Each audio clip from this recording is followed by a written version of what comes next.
Right now on Fox 61, it is raining out there. Bring the umbrellas and raincoats out because it's going to be a soggy day. We'll have meteorologist Matt Scott standing by with a look at the forecast.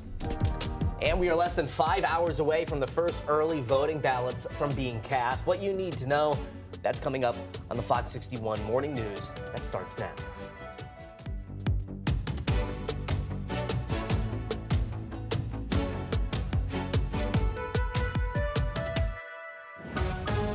The rain left us this weekend. It's back here on this Monday morning. First, good morning, everybody. Thank you for joining us on Fox 61. I'm Glenn Kittle. And I'm Bridget Buarlo. Hope you had a great weekend. Unfortunately, it is a rainy start to the day.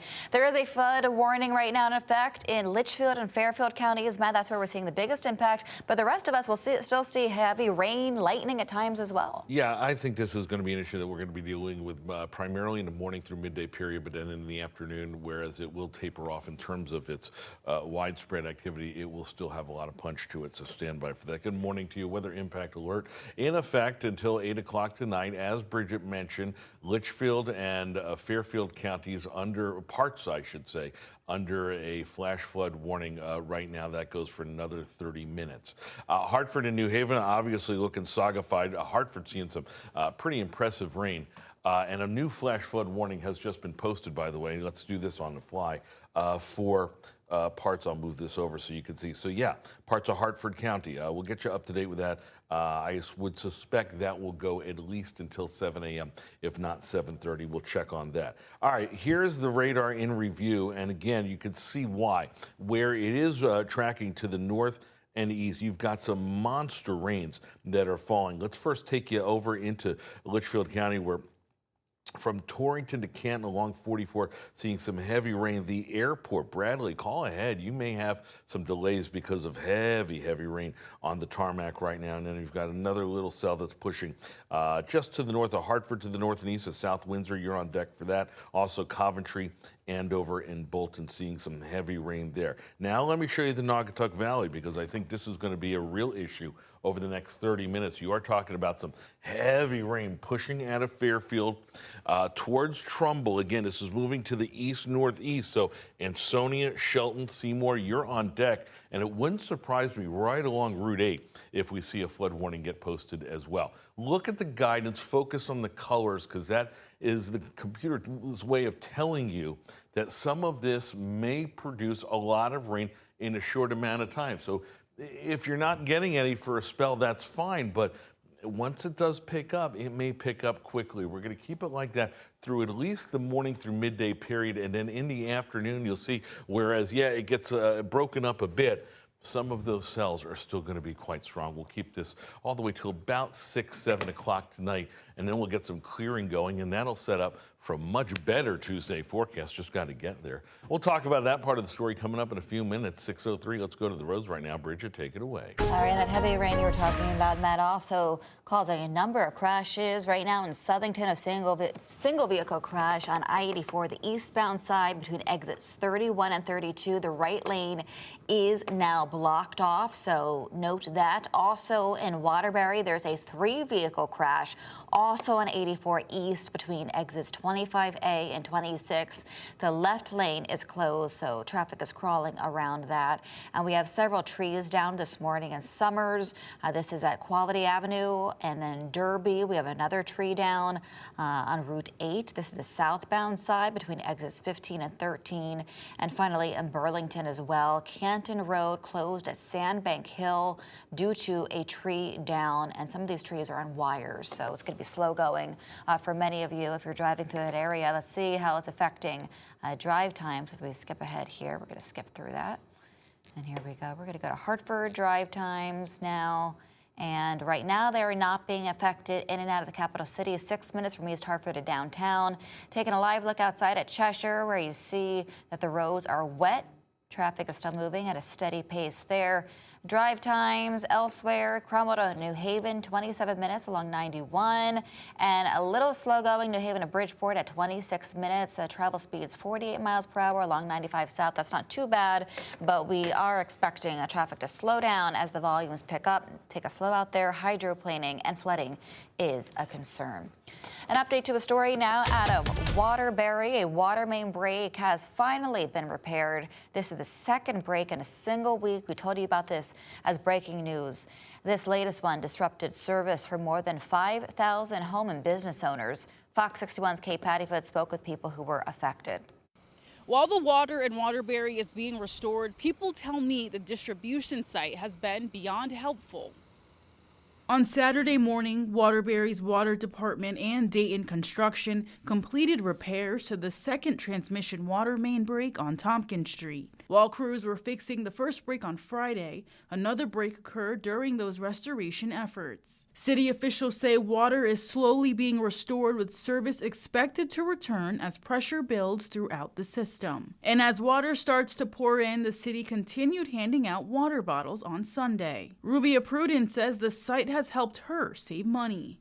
Some stores were even limiting you with how much you can get and all that. So to have this is like really great, and it saves because, you know, with inflation and everything. So this really helps a lot. Volunteers like Francisco Ramos says he was impacted by the water main break and wanted to help his community. I've been volunteering since Friday from like 10 to 5 each day, just helping people. I directed 2 lanes and I also put some waters in cars. His favorite part? Seeing the smiles on his fellow neighbors' faces.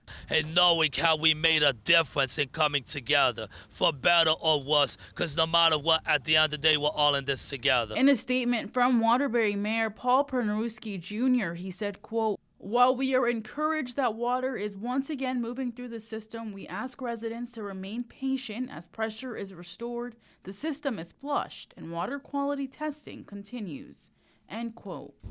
Some things to remember: you may experience low water pressure, water discoloration, and you still have to boil your water before using it. In Waterbury, Kate Pattyfoot, Fox 61. And we're tracking storms this morning across our state. Fox 61's Aaron Coogan is live in Collinsville. We look at some of the damage there. Aaron, what are you seeing out there? Yeah, good morning. Well, just giving you a look at the roads early this morning on your commute. You can see the cascading water coming down the street. This is the Litchfield Turnpike heading towards Torrington, heading west towards Torrington. And this is kind of what we've been seeing all morning long, on and off sheets, walls of water coming down. So a lot of movement, a lot of activity in terms of weather, and that's what you're going to be experiencing all morning long, afternoon long, and so something to keep in mind as you are making your commute. Any low-lying areas, any potholes are going to be filled with water, easy to hydroplane on, so you want to take it slow when you are hitting the roads. And it really is this on and off, where we have moments where it seems calm and it seems like it's blown over, and then 2 minutes later it is coming down. Low, poor visibility in the car when you are hitting the road. So just making sure your lights are on, your windshields are working. That's something you want to check before you head out the door. And we are actually headed west towards Torrington because there's a couple of power outages over there due to downed tree limbs, and we've been seeing some of the impacts of that strong weather all morning long. We've seen handful of downed trees crossing roadways, so just impacts that you should expect as you are heading out the door, because you can see the rain doesn't seem like it's letting up anytime soon, and that cascade of water heading down the street isn't going to get any slower. So of course we're going to be checking back in with you guys throughout the morning, making sure that you guys are equipped as you head out the door. Guys? All right, Aaron, thank you. Go inside somewhere where it's dry. Appreciate the update. And happening today, voters across the state will cast some of the first ballots in the state's primary. Early voting starts today and will run through Sunday. Polls will open at 10 in the morning and stay open until 6 p.m. Each city and town will have at least one early voting location. This is most likely different than your usual polling place, so check your local registrar of voters for details on your specific town location. There will be extended hours on Tuesday and Thursday of this week. Polls will be open from 8 in the morning to 8 at night. To vote in the primary, you must be a registered Democrat or Republican. Unaffiliated voters cannot vote in a state primary. Some of you may be wondering, do I have a primary? And that answer depends on your affiliation and where you live. On the Democratic side, there's a statewide race to choose the party's candidate for governor. So every registered Democrat in each town will have at least one race on the ballot. Depending on your town, you have a primary for a congressional race or a state Senate or representative seat. For voters registered as a Republican, this will depend largely on where you live. Certain towns will have contests for congressional, state senate, or state representatives. There is no statewide primary for Republicans, and that's because the party's nominees for offices like governor and lieutenant governor were already decided at the party's convention. Meanwhile, a 12-year-old boy is in the hospital after police say he was hit from behind while riding his e-bike in Milford. Police say the driver is now facing an OUI charge. We're told the crash happened at around 11:40 on Sunday morning on Welch's Point Road. Neighbors rushed outside to help. Some, like Patty Kelly, are still trying to process what happened. My daughter screamed upstairs, "Mom, someone got hit by a car on a bicycle." And I said, "Oh my God, I heard a scream." And I just burst into tears because it's my daughter's classmate. And we see him all the time because he plays at his aunt's house all the time. It's my daughter's friend group. So I was just in shock.